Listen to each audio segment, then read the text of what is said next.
गट्टू बघ, खूप ऑर्डर्स आहेत. मग काय झालं, बर्गर असो वा केक, गट्टू बनवतो विना ब्रेक.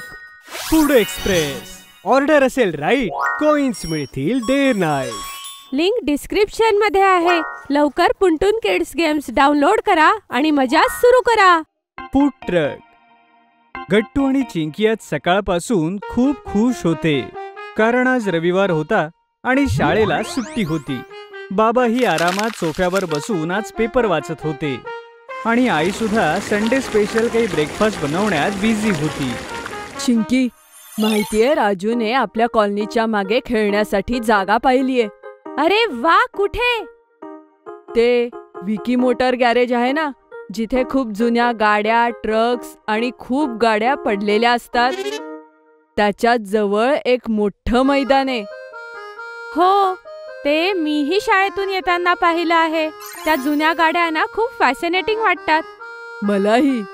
तेवढ्यात बाबांच्या फोनची रिंग वाजते आणि बाबा पेपर ठेवून फोन उचलून फोनवर बोलू लागतात. हॅलो केशव, कसा आहेस? काय? हे कधी झालं? तू काळजी करू नकोस, काही ना काही सोल्युशन निघेलच. हो, तू आज दुपारी जेवायला घरीच ये. बाबांचं बोलणं ऐकून असं वाटत होतं की काहीतरी सिरियस इश्यू आहे. आई सुद्धा किचन मधून बाहेर आली होती. गट्टू आणि चिंकी आईबाबांकडे कुतूहलाने पाहत होते. मग बाबांनी त्यांना सांगितलं, अरे तो माझा कझिन आहे ना केशव, कानपूरच्या आत्याचा मुलगा. हो, ज्याने मागच्या वेळेस आपल्याला होळीला बोलावलेलं आणि त्याने पदार्थ स्वतः खूप छान केलेले. हा, तोच. खरं तर त्याने मार्केटिंगमध्ये MBA केलंय, पण नव्या रेसिपीज करणं त्याची हॉबी आहे. पण आता त्याने सांगितलं त्याचा जॉब गेलाय. असं अचानक?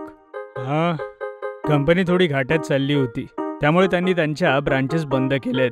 केशव सारख्या इतर 20-25 लोकांची नोकरी गेलीय. नक्कीच काळजीत असणार तो. काळजीत तर होता. आता त्याला दुपारी घरी जेवायला बोलवलंय. मी माझ्या मित्रांना विचारेन की त्यांच्या कंपनीत काही वेकेन्सी आहे का, कदाचित काही मार्ग निघेल. गट्टू आणि चिंकीने पाहिलं होतं की बाबा नेहमी दुसऱ्यांची मदत करतात आणि आता दोन्ही मुलांचा स्वभावही बाबांसारखा हेल्पफुल झाला होता. दुपारी केशव काका बाबांना भेटायला घरी आले. गट्टू आणि चिंकीने लंच टेबल अरेंज करायला आईची मदत केली. तू आता पुढे काय विचार केलास? दादा, आता मला जॉब नाही, मला स्वतःचा बिझनेस करायचा आहे. एक फूड जॉईन उघडायचा विचार आहे. फूड जॉईनचं नाव ऐकताच गट्टू आणि चिंकी सुद्धा त्या बोलण्यामध्ये इंटरेस्ट घेऊ लागले. माझे काही सेव्हिंग्ज आहेत आणि वेगवेगळ्या स्वरूपाच्या रेसिपीज बनवणं हा तर माझा छंद आहे. बस फक्त अशी एक जागा बघायची आहे जिथे हा बिझनेस चालेल. पण नवीन सेटअपचा खर्चही भरपूर लागेल ना. नवीन शॉपचे रेंट, फर्निचर, 2-3 असिस्टंट वॉकर्सची सॅलरी, रॉ मटेरियल.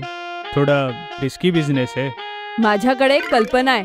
बिझनेस प्लॅनच्या डिस्कशनमध्ये गट्टूचा आवाज ऐकून आई, बाबा आणि केशव आश्चर्याने गट्टूकडे पाहू लागले. फूड जॉईंट पेक्षा एखादा फूड ट्रक बनवला तर? Food truck? हो बाबा, मी मूव्हीमध्ये बघितलंय. एका ट्रकला मॉडिफाय करून त्यातच सगळे पदार्थ तयार केले जातात. खूप कमी जागेमध्ये सगळं मॅनेज होतं आणि तो चालवण्यासाठी खूप लोकांची गरजच नाहीये. ही तर खरोखरच छान आयडिया आहे आणि फूड ट्रकचा कॉन्सेप्ट यंग लोकांमध्ये पॉप्युलरही आहे, स्पेशली कॉलेज आणि ऑफिसेस जवळ जिथे यंग एम्प्लॉईजचा क्राऊड असतो. हा, हे तर बरोबर आहे. फूड ट्रकला फूड जॉईंट पेक्षा कमी खर्च येऊ शकतो. आणि एकदा का तुमच्या हातचे पदार्थ लोकांना आवडले की ऑनलाईन ऑर्डर सुद्धा येतील. हा, ही गट्टूने अगदी छान आयडिया दिलीये. पण यासाठी स्वस्तात जुना ट्रक कुठे मिळेल? मला माहितीये. अरे, तुला कसं काय माहिती? शाळेतून परत येताना मी बघितलंय विकी मोटर गॅरेज. त्यांच्याकडे अनेक जुन्या गाड्या, ट्रक, बाईक आहेत ज्या नुसत्याच पडू नये. केशव काकांनी असा विचारही कधी केला नव्हता की गट्टू आणि चिंकी सारखी मुलं त्यांचा नवीन बिझनेस सेटअप करायला एवढी मदत करतील. गट्टू, चिंकी केशव काका आणि बाबांना घेऊन अगोदर विकी मोटर्सकडे गेले. तिथे त्यांनी एक जुना ट्रक सिलेक्ट केला जो अगदी स्वस्तात केशव काकांना तिथे मिळून गेला. ही तर गट्टू चिंकीचीच कमाल आहे, जे एवढ्या कमी भांडवलात आपलं काम झालं. आता बस या ट्रकला मॉडिफाय करून याच्यामध्ये कुकिंग आणि स्टोरेजची जागा करायची मी आणि चिंकीने इंटरनेटवरून फूड ट्रकच्या इंटिरियर डिझाईनचे खूप पर्याय शोधलेत. तुम्ही आधी ते पहा आणि मग ठरवा की तुमच्या फूड ट्रकमध्ये काय बदल करायचे आहेत. हे ऐकून केशव काका आणि बाबा एकमेकांकडे पाहतात आणि हसतात. घरी पोहोचल्यानंतर गट्टू आणि चिंकीने केशव काकांना लॅपटॉपवरती फूड ट्रकच्या डिझाईन्सचे खूप सारे फोटोज दाखवले. मग आपल्या बजेटच्या हिशोबाने केशव काकांनी डिसाईड केलं की त्यांना कसे मॉडिफिकेशन्स करायचे. दुसऱ्या दिवशीच त्या जुन्या ट्रकला काकांनी मॉडिफिकेशनसाठी पाठवलं आणि 4च दिवसानंतर फूड ट्रक अगदी नव्या रूपात तयार झाला. वाव, हे तर खूपच मस्त आहे. हो, आता याच्यासाठी एक वेगळं नाव सुचवायला हवं. मी आधीच विचार केलाय, स्पाइस ऑन व्हील्स. हे नाव तर एकदम परफेक्ट आहे. आपल्या रेसिपीज पण स्पायसी आहेत आणि या नावाने फूड ट्रक वाली वाईबही येते.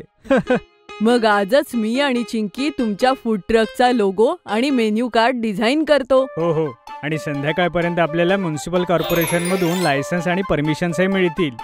कॉर्पोरेशनच्या ऑफिसमध्ये काम करणाऱ्या मित्रांना सांगितलंय की आपलं काम झालेलं आहे. हे ऐकून सगळेजण स्माइल करतात. तेवढ्या डोरबेल वाजते. आई जाऊन दरवाजा उघडते. चिंकीची ऑनलाईन ऑर्डर डिलिव्हरी आली होती. आई पॅकेट रिसीव्ह करते. त्यावर लिहिलं होतं पुंटून किड्स. अगं चिंकी, हे तू काय मागवलंयस? मी पुंटून किड्सवरून कॉम्बो प्लस स्क्वेरेल आणि मंकी सॉफ्ट टॉय मागवलाय. ह्याची क्वालिटी खूपच छान आहे आणि फूड ट्रक सजवण्यासाठी मला याचा उपयोग करायचा आहे. फूड ट्रकच्या डेकोरमध्ये ते कसं? जसं माकडाला जंगलात उपलब्ध असणाऱ्या सगळ्या फळांविषयी माहिती असते, तसंच हे माकड आपलं मेन्यू बॉय असेल. ह्याच्याकडे आपण आपल्या मेनू कार्ड्सच्या सगळ्या कॉपीज ठेवूया. वा, मस्तच. आणि हे स्क्वेरेल तर कलेक्टर असते. ह्याच्याकडे आपण ऑनलाईन पेमेंटच्या QR कोडची प्रिंटआउट काढून ठेवूया. ही सगळ्यांकडनं पेमेंट जमा करेल. अरे वा चिंकी, एकदम भारी. गट्टू आणि चिंकीने फूड ट्रकला छान सजवलं. त्यांनीच डिझाईन केलेल्या लोगो आणि नावासोबत तयार झाला होता स्पाइस ऑन व्हील्स.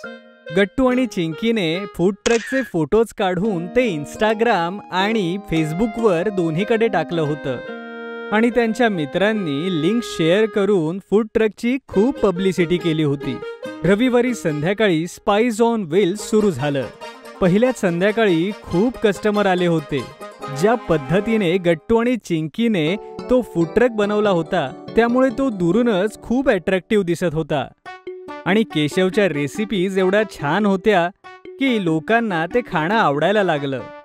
लोकांनी इंस्टाग्राम आणि फेसबुकवर स्पाइस ऑन व्हील्सचं एवढं कौतुक केलं की एका आठवड्यातच फूड ट्रक फेमस झाला. पुढच्या शनिवारच्या संध्याकाळी आईबाबांनी आणि गट्टू चिंकीनं स्पाइस ऑन व्हील्सला जेवण करायचं ठरवलं. जेव्हा ते तिथे पोहोचले तेव्हा कस्टमर्सची खूप गर्दी होती. त्यांना बघून केशव स्वतःहूनच बाबांच्या जवळ येऊन म्हणतो, दादा, गट्टू आणि चिंकी एकदम कमाल मुलं आहेत. यांची फूड ट्रकची आयडिया, यांचं डेकोर, यांचं ऑनलाईन मार्केटिंग या सगळ्यांनी माझा बिझनेस अगोदरच प्रॉफिटेबल झालाय. या गोष्टीवर आई आणि बाबा आपल्या मुलांकडे पाहून हसतात. चला तर मग मंकी बॉय कडून मेन्यू कार्ड घेऊया आणि रात्रीच्या जेवणाचे पदार्थ ठरवूया. हे ऐकून सगळे हसू लागतात आणि असं वाटलं की स्पाइस ऑन व्हील्स वरती पुंटून किड्सचे सॉफ्ट टॉयज, मंकी आणि स्क्वेरल सुद्धा हसतायत. जर तुम्हाला आमचे व्हिडिओ आवडत असतील तर लाईक करा, कमेंट करा आणि सबस्क्राईब करा.